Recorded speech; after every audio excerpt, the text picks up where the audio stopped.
चलिए आखिर कोई तो बोला। अब all India Muslim personal law board बोला। क्या बोला, मैं आपकी स्क्रीन पर लगा रहा हूं। All India Muslim personal law का बयान आया ये है कि 1857 और 1947 के बाद भी सबसे खतरनाक दौर से भारत का मुसलमान गुजर रहा है। ये दौर सबसे खतरनाक है। बेशक से दोस्तों, ये मुस्लिम पर्सनल लॉ बोर्ड को अब समझ में आया है। ये बात मैंने पहले ही कह दी थी और भारत के मुसलमान पहले ही समझ चुके थे। मुस्लिम पर्सनल लॉ बोर्ड के सीनियर अधिकारी का कहना ये है कि हम जितने भी मुद्दों पर चल रहे हैं कानूनी तरीके से चल रहे हैं, कानून का रास्ता अपना रहे हैं। हिजाब का मुद्दा हो या कोई और मुद्दा, हम कानूनी रास्ते को अपना रहे हैं। All India Muslim personal law board पूरे भारत के मुसलमान महिलाओं और युवाओं से अनुरोध करता है, ये गुजारिश करता है कि किसी के भड़काने में ना आए।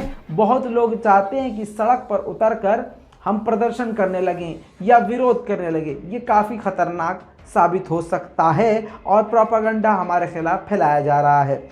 मैं मुस्लिम पर्सनल लॉ बोर्ड के हर बात से सहमत नहीं हूं, लेकिन इस बात से दोस्तों बिल्कुल सहमत हूं कि भारत के मुसलमान इस वक्त सबसे बुरे दौर से गुजर रहे हैं। इनकी बात अलग करते हुए प्रूफ के साथ आपको दिखाऊंगा कि एक बार फिर से मुसलमानों के साथ क्या हो रहा है, सबूत के साथ मैं आपको दिखाऊंगा। सोशल मीडिया पे ये वीडियो वायरल हो चुकी है कि एक बार फिर से मुसलमानों के इलाके में ज़बरदस्ती घुस के मुसलमानों के खिलाफ नारेबाजी करते हुए मुसलमानों की मस्जिदों में घुस गए भगवाधारी।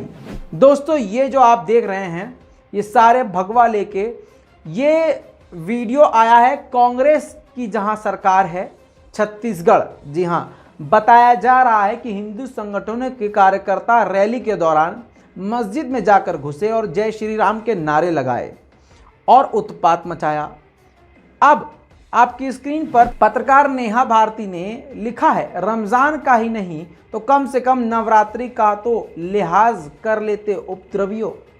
दोस्तों, ये भारत में आज हो रहा है। मैंने पहले ही कहा था कि हमारे मुसलमान भाइयों को अपनी मस्जिद बचानी चाहिए। अगर आप अपनी मस्जिद को सेफ नहीं कर सकते तो मस्जिद में खुद ही ताला डाल दीजिए। 5 वक्त की नमाज पढ़ने के लिए जाकर यहाँ पर निशान बन चुका है माशाल्लाह, लेकिन अपनी मस्जिद को बचाने के लिए आप कुछ नहीं करते। मस्जिद की जो ऑर्गेनाइजेशन कमेटी है, जो अंजुमन है, इन लोगों की जिम्मेदारी है कि मस्जिद की सेफ्टी और सिक्योरिटी का ध्यान रखें।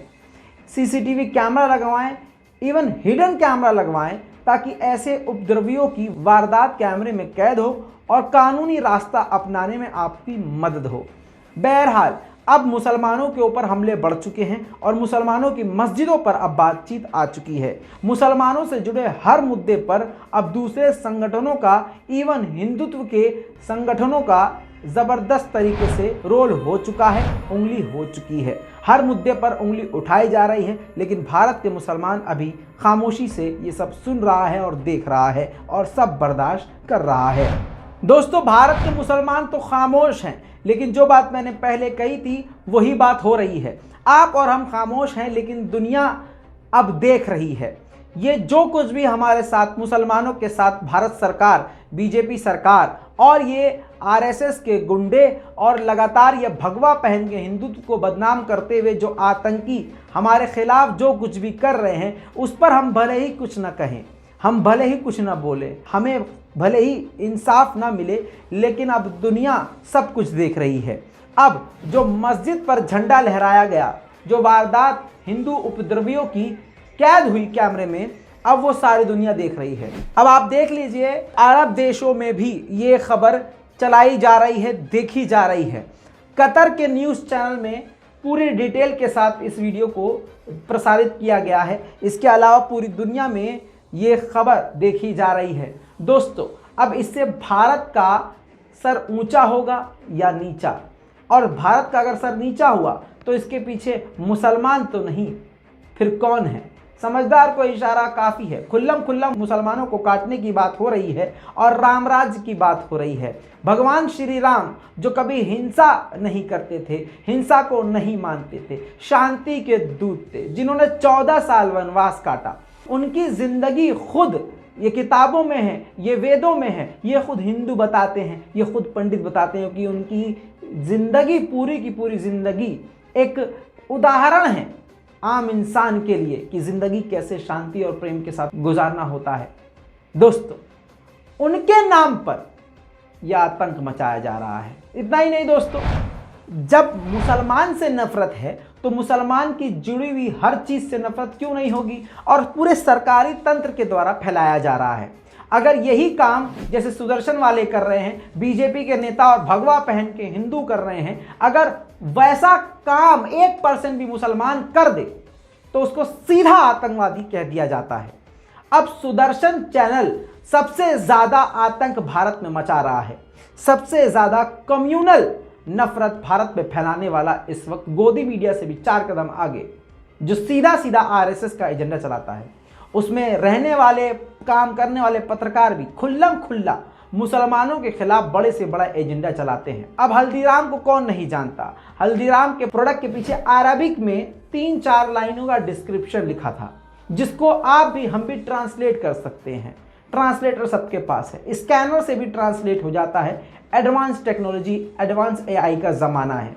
लेकिन सिर्फ टीआरपी पाने के लिए और हिंदू मुसलमान का जहर फैलाने के लिए सुदर्शन न्यूज़ की पत्रकार हल्दीराम के आउटलेट पहुंच जाती है और किस तरह से वहां पर गुंडागर्दी कर रही है, देखिए। जो आपने इंग्लिश में लिख रखा है, इसमें ऐसा क्या है जिसको आपने उर्दू में लिख रखा है? मुझसे कंसर्न मांगिए ना। हाँ, तो मुझे दीजिए कंसर्न, मैं मांग रही हूँ। मैं इस पे क्यों दूं? मैं इस पे क्यों दूं? This is not something which is a social और publicly I want to. It is ma'am, how come? मेरा सवाल है आपसे। आपका सवाल मुझसे है? क्या लिखा है? आपका सवाल मुझसे है या पब्लिक से? आपका सवाल मुझसे है या पब्लिक से? आपसे पब्लिक के लिए है क्यों? कि आप पब्लिक को If ऐसा pub- क्या no, झूठ बताना चाहती हो, ऐसा क्या झूठ परोसना चाहते हो या छिपाना चाहती हो जिसको आपने ये उर्दू में लिखा है? नहीं, आप इनको समझाइए मत। आप समझाने की जरूरत भी नहीं। We are not here to tell her anything. Okay, so you are not going to tell me anything. आपको जो करना है मैम, आप वो करिए, because this kind of tantrums ना हल्दीराम्स आर नॉट गोना। देखा दोस्तों, मुंहतोड़ जवाब तो आउटलेट में काम करने वाली महिला ने दिया, लेकिन इसके बावजूद इनके पेट में दर्द कम नहीं हुआ। सुदर्शन चैनल का सीईओ, जो सिर्फ नफरत से बना है, जो हथियारों से घिरा हुआ रहता है, हजारों तस्वीरें हथियारों से भरी हुई हैं गूगल पे। अगर इसके नाम के साथ यानी सुदेश चक्रवाणे आप लिखेंगे तो ऐसी सारी तस्वीरें बंदूकों वाली बहुत सारी सामने निकल के आएंगी। लेकिन सरकार का इनको संरक्षण है, जाहिर सी बात है इनका कुछ नहीं हो सकता। ये भी प्रोपागंडा हल्दीराम के खिलाफ अपने स्टूडियो से कैसे चलाने लगा, आप समझने की और देखने की कोशिश कीजिए। देखिए, हिंदुओं से जुड़ा हुआ और हिंदुओं के उपवास और हल्दीराम कंपनी से जुड़ा हुआ मामला सामने आया है। हल्दीराम का एक प्रोडक्ट है जो कि नवरात्र के उपवास के लिए बनाया गया है। हरे रंग के इस उत्पाद में आप देखेंगे कि पूरा डिस्क्रिप्शन उर्दू में दिया गया है।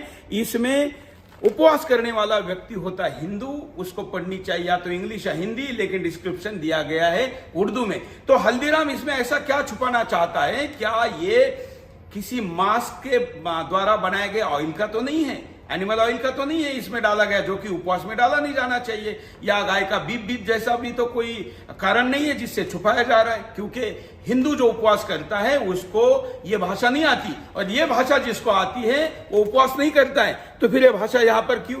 वैसे तो रंग पर भी आपत्ति होनी चाहिए। जरा सोच के देखिए, ये कहना चाह रहा है कि ये जो उर्दू लिखी है, पहली बात तो इन लपरझंटसों को ये नहीं पता कि उर्दू और अरबी में फ़र्क क्या होता है।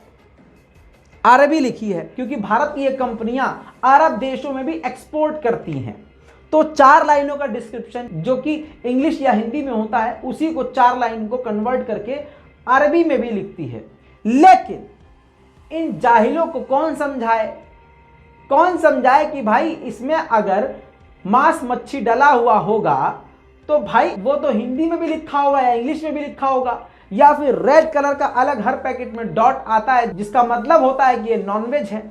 लेकिन दोस्तों, मकसद इनका कुछ और है। मकसद सिर्फ मुसलमानों से नफरत और मुसलमानों को दबाना है। मैं क्यों कह रहा हूं कि नफरत सरकारी तौर से चलाई जा रही है? आपकी स्क्रीन पर देख लीजिए, बीबीसी में भी खबर आ चुकी है। दक्षिण दिल्ली में मीट की दुकानें बंद की जा चुकी हैं। बीजेपी के मेयर ने आदेश दिया था। देख लीजिए दोस्तों, नफरत की इंतहा दिल्ली में भारत की राजधानी दिल्ली में नफरत पहुंच चुकी है, यानी भारत के हर कोने में खतरनाक नफरत मुसलमानों के खिलाफ पहुंच चुकी है। अब दिल्ली के मेयर जब मुसलमानों के खिलाफ इस तरह से बयान दे रहे हैं तो आप सोचिए क्या होगा। आपकी स्क्रीन पर आरजे सायमा का ट्वीट दिखा रहा हूं। उन्होंने लिखा, during Ramzan we don't even drink water for almost 13 hours. मतलब हम रमजान के टाइम पर 13 घंटे तक पानी तक नहीं पीते। तो इसका मतलब क्या है? क्योंकि देखिए, दिल्ली के मेयर ने तर्क ये दिया है कि 99% जो घर में लोग होते हैं नवरात्र में, वो जो है गार्लिक और ऑनियन यानी प्याज और लहसुन का वो नहीं करते इस्तेमाल, और गोश्त बिल्कुल नहीं, मतलब मांस बिल्कुल नहीं खाते। तो हम इसको बंद कर रहे हैं नवरात्र के दौरान। तो इसी का तर्क आरजे ने दिया है कि भैया हम तो पानी भी नहीं पीते 13 घंटे कम से कम। तो इसका क्या मतलब हुआ? केजरीवाल दिल्ली वालों का पानी बंद कर दे। इससे पहले भी एक सही तर्क पत्रकारों ने दिया था, जिसमें यह तर्क था, जो मेरा भी यही तर्क है, कि अगर सामने वाले को नवरात्र में मांस मच्छी नहीं खानी है तो उसके लिए दुकान क्यों बंद कर रही? वो अपना मुंह बंद कर ले, ना खाए। ऐसा होता है क्या कि अगर दुकान खुली हुई होगी और वो वहां से गुजर रहा होगा तो चुंबक की तरह चिपक जाएगा कि और नहीं मैं तो खाऊंगा, अब तो खाऊंगा? ऐसा तो नहीं हो सकता। ये सब की सब चीजें मुसलमानों के खिलाफ प्लानिंग के तहत की जा रही है। कहीं इनको हराम खाना होता है, हलाल से दिक्कत होती है। अच्छा, जो हराम खाता है उसको हलाल कभी हजम नहीं होता। तो ये बात तो हम मानते हैं कि चलो ठीक है भाई, हराम लोग हराम ही खाएंगे तो खाएं, हमें कोई दिक्कत नहीं है। अब दोगलापंथी भी देखिए दोस्तों, गू खाने वाले और मूत पीने वालों से आप क्या उम्मीद करोगे कि ये कोई हक बात कहेंगे? अब कर्नाटक में जहां पर हलाल का मुद्दा उठाया गया और कहा मीट बैन कर दो, मीट बैन कर दो, मीट बैन कर दो, हम नवरात्र में मीट नहीं, हम नहीं खाते। अब आपकी स्क्रीन पर देखिए, वहीं नवरात्रों में मीट खाया जा रहा है, सेलिब्रेट किया जा रहा है। वहाँ त्यौहार है कर्नाटक में, कन्नड़ा जो है न्यू ईयर मनाया जाता है, और उसमें जो नाम है उस त्यौहार का वर्षा टोडाकू, और दूसरा त्यौहार है होसा तोदाकू। ठीक है, अब आप खुद देख लीजिए पोस्ट इनकी, पूरा सोशल मीडिया पे इनका कैंपेन चलता है। दोस्तों, इस त्यौहार में ये मांस मच्छी खाते ही खाते हैं। इतना ही नहीं, अगला भी देख लीजिए, ये देख लीजिए, कच्चा मांस दिख रहा है आपको, ये सेलिब्रेट करते हैं कर्नाटक में। ये देखिए क्या लिखा है रिपब्लिक टीवी ने, make mutton dry roast for new start, mutton dry roast hashtag. समझिए, मटन वटन सब चल रहा है भाई साहब इनका। इतना ही नहीं, अगला भी देख लीजिए, हैप्पीएस्ट होसा टड़ाकू विथ अपने साथ लिखा हुआ है, भैया जी को टैग किया हुआ है। बाकी तस्वीर में देख रहे हैं नॉनवेज है। ठीक है, अब दोस्तों एक पेपर की कटिंग लगा रहा हूं। समिता प्रकाश ने यह ट्वीट किया है, Hindu celebrate Kannada new year by eating meat. Highlight है, the Kannada new year when Hindu celebrate by eating meat. तो दोस्तों, इस चीज से क्या समझ में आया? ये पोस्ट आपने देखी, ये सब मांस मच्छी सब खाते हैं और खा रहे हैं, लेकिन मकसद क्या है भाई साहब? फिर अपने धर्म को आगे रख के धर्म की आड़ में सिर्फ मुसलमानों को परेशान करना है, सिर्फ मुसलमानों को परेशान। लेकिन ऊपर वाले के यहाँ देर है, अंधेर नहीं। दोस्तों, एक बड़ी खबर आ रही है, स्क्रीन पर आपको लगा रहा हूं। लोकमत टाइम्स में बड़ी खबर छपी है। श्याम मीरा सिंह ने ट्वीट करते हुए बताया है, लोकमत टाइम्स को मोदी के एक मंत्री ने नाम ना बताने की शर्त पर बताया है कि मोदी और अमित शाह के बीच चीजें बहुत सही नहीं हैं। राजनाथ ने भी मोदी के आगे सरेंडर कर दिया है। मोदी को सिर्फ अपनी तारीफ चाहिए। वो ये भी गिनते हैं कि किसने उनके लिए ताली बजाई और कितनी देर बजाई। कमाल की बात है दोस्तों, सोच के देखिए क्या हो रहा है हमारे देश में। हमारे देश के प्रधानमंत्री की सोच कैसी है? अब बस ऊपर वाला ही मालिक है। अंधभक्तों को बहुत मोहब्बत है, वो फर्जी मोहब्बत, भारतीय सेना भारतीय सेना दोस्तों, और ऊपर से कहते हैं मोदी जी ने कमाल कर दिया है, सेना को मजबूत कर दिया है। वहीं पर लाखों लोग ऐसे नौजवान लोग हैं, बच्चे हैं, जो जंतर मंतर पर हफ्तों से बैठे हुए हैं और डिमांड कर रहे हैं, मांग कर रहे हैं कि सेना में हमारी किसी तरह से भर्ती हो जाए। अरे आप लोगों की भर्ती कैसे होगी जब इंग्लिश का पेपर तक लीक करवा दिया जा रहा है ताकि बच्चे आगे ना बढ़ें और उनके आगे वाले इतने आगे ना आ जाएं कि उनको नौकरी देनी पड़े, तो आपकी भर्ती कहां से होगी। खैर न्यूज़ 24 का एक वीडियो आप देख लीजिए ग्राउंड रिपोर्ट। बेरोजगारी का आलम इस कदर बढ़ता जा रहा है कि इस समय मैं जंतर मंतर पे हूँ। जंतर मंतर पर ये हजारों की संख्या में जो युवा आप देख रहे हैं, ये वो युवा हैं जो आर्मी में भर्ती होना चाहते थे, एयरफोर्स में भर्ती होना चाहते थे, नेवी में भर्ती होना चाहते थे, लेकिन उम्र इनकी निकलती जा रही है। और वहीं दूसरी तरफ ये देखिए जिस तरीके के पोस्टर है, केंद्र सरकार हमारी मांगे पूरी करे, सेना भर्ती परीक्षा रैली शुरू की जाए, एयरफोर्स एनरोलमेंट एंड रिजल्ट जारी करो, कई तरीके की इनकी मांगे हैं। और ये सारे युवा आर्मी के, एयरफोर्स के सारे युवा अगर आप देखेंगे भारी संख्या में यहाँ पर नजर आ रहे हैं। जिस तरीके से ये क्या लिखा हुआ, आर्मी एग्जाम कब होगा, आयु सीमा में 2 वर्ष की छूट दीजिए, नई आर्मी रैली भर्तियां कब शुरू होंगी, इस तरह की मांग है। क्या नाम है आपका? शिवा श्रीवास्तव। जैन सर, मैं बताना चाहता हूँ कि मैं काफ़ी सालों से आर्मी भर्ती देख रहा हूँ, भर्ती नहीं आ रहा है, मैं परेशान हूँ और युवा की एज खत्म हो रही है। तो मुझे सरकार से ये अपील है कि जल्द से जल्द भर्ती कराएं और एयरफोर्स नेवी वाले का रिजल्ट नहीं आ रहा है। देखा दोस्तों, अब इन भाई साहब को भी देख लीजिए, ये जो दौड़ लगा रहे हैं भारत का तिरंगा लेकर, सेना में भर्ती की मांग लेकर राजस्थान से दिल्ली तक दौड़ा ये युवक। 50 घंटे में 350 किलोमीटर दूरी तक का ये सफ़र भाई साहब ने तय किया। सिर्फ क्यों? सेना में भर्ती होने के लिए। अरे अगर बीजेपी इतनी दिल से साफ है, अच्छी है और सच में अगर मोदी जी चाहते हैं कि युवाओं का भविष्य उज्जवल हो, तो ठीक है, कम तनख्वाह पे ही, लेकिन ये भारत माता की सेवा के लिए इनको भर्ती तो करो। क्यों नहीं कर रहे हो भाई साहब? नहीं करेंगे क्योंकि इनको सिर्फ नफरत फैलानी है। ये जो जितने भी भारतीय सेना में भर्ती होने वाले हैं, चाह रहे हैं, अरे इनको तो अंधभक्तों वाले ग्रुप में शामिल हो जाना चाहिए भाई साहब। अंधभक्त आर्मी, बीजेपी आर्मी, करना भी कुछ नहीं है, रोज के 10 रुपये मिलेंगे, बैठ के सिर्फ नफरत फैलानी है, रीट्वीट करना है, शेयर करते रहना है, व्हाट्सएप ग्रुप की कॉपी पेस्टिंग करनी रहनी है, यही करना है आपको। वो भी तो आर्मी है भाई साहब। अब अगर बीजेपी के लिए ये वाली आर्मी इंपॉर्टेंट होती तो ये सड़क पर थोड़ी ना बैठे होते, बॉर्डर पर इनको तैनात भी कर दिया होता। लेकिन बीजेपी के लिए शेयर, हेट, नफरत, समझ रहे हो, प्रोपेगेंडा वाली आर्मी ज़रूरी है। उसमें नौकरी मांग के देखिए, फट से मिलेगी। और दोस्तों विकास तो इतना कर दिया है कि कहे ही क्या, बहुत अच्छा विकास। आपकी स्क्रीन पर विकास की अपडेट लगा रहा हूं। दिल्ली मेरठ एक्सप्रेस वे पर बस में भी सफर होगा महंगा। रोडवेज बस का किराया 15 रुपये बढ़ा दिया गया है। 78 किलोमीटर के सफर का किराया 140 रुपया हो गया है। क्यों दोस्तों? क्योंकि पेट्रोल डीजल भी तो मोदी जी ने सस्ता कर दिया है ना, इसी वजह से सब कुछ इतना सस्ता हो रहा है। विकास सस्ता मतलब आप समझ, मैंने गलत बोल दिया? नहीं, मैंने महंगे का नाम सस्ता रख दिया है।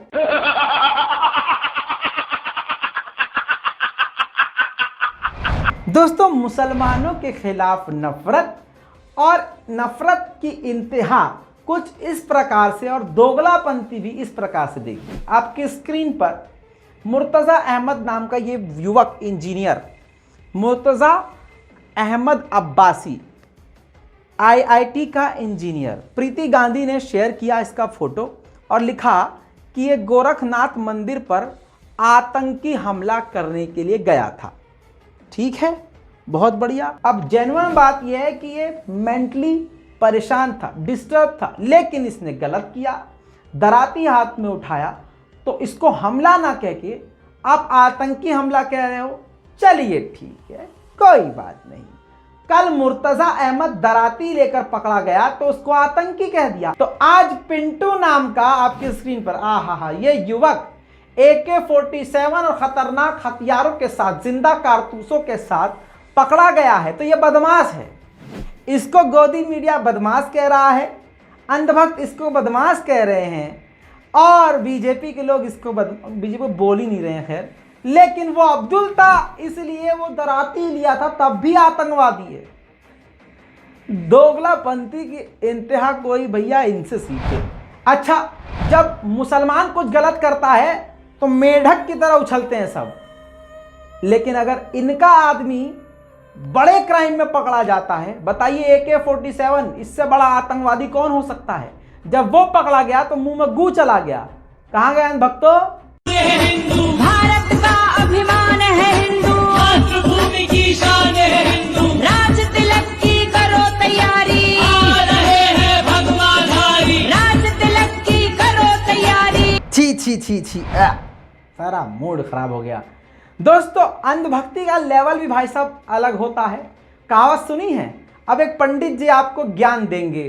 सोचिए, धर्म वाले प्लेटफॉर्म से, सरकारी प्लेटफॉर्म से, न्यूज़ हर प्लेटफॉर्म से सिर्फ और सिर्फ मोदी जी की तारीफ करवाई जा रही है। अब एक वीडियो आपको हम दिखाएंगे, देखिए किस प्रकार से मोदी जी का एजेंडा और प्रोपेगेंडा चलाया जा रहा है। और झूठ की भी कोई इंतहा होती है? नहीं होती। झूठ की कोई लिमिट नहीं होती अगर मोदी जी की तारीफ करनी हो। जी हाँ दोस्तों, आपकी स्क्रीन पर एक बेहतरीन वीडियो लगाने वाला हूं। एकदम बिंदास होके एकदम मजा लीजिए, देखिए। अभी नरेंद्र मोदी चाइना होते हुए इजराइल गए थे। अब इजराइल के चारों तरफ सब दुश्मन देश हैं और वहां से नरेंद्र मोदी को विमान अंदर ले जाना था, ठीक है।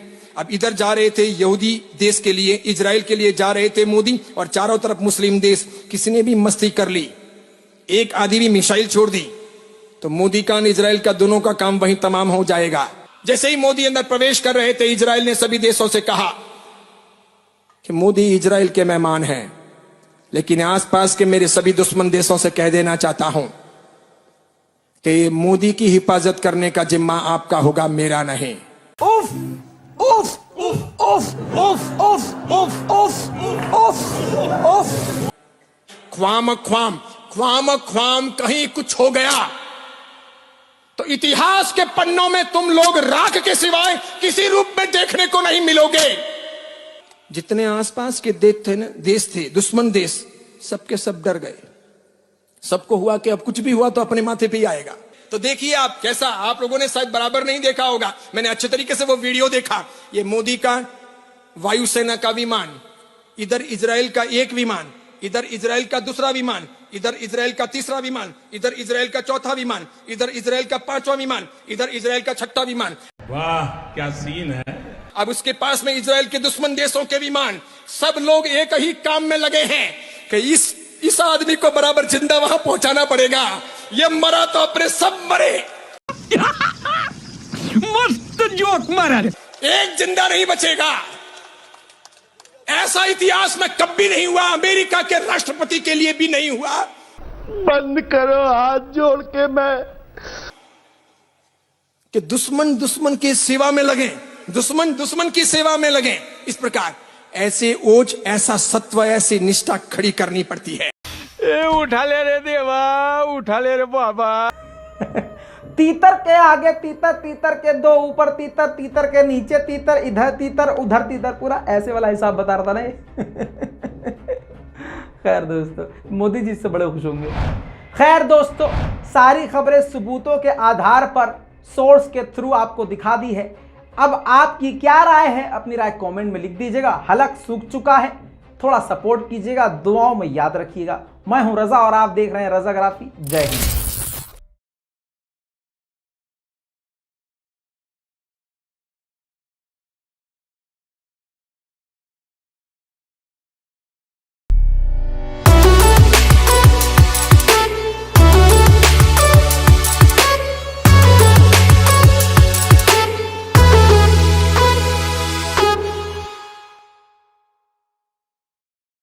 तो दोस्तों, ये हैं वो लोग जिन्होंने बहुत हमारी मदद करी है और इन सभी का तहे दिल से शुक्रिया। और आपसे उम्मीद है कि इसी तरह से आप अपनी दुआओं में और अपने साथ में हमें याद रखेंगे।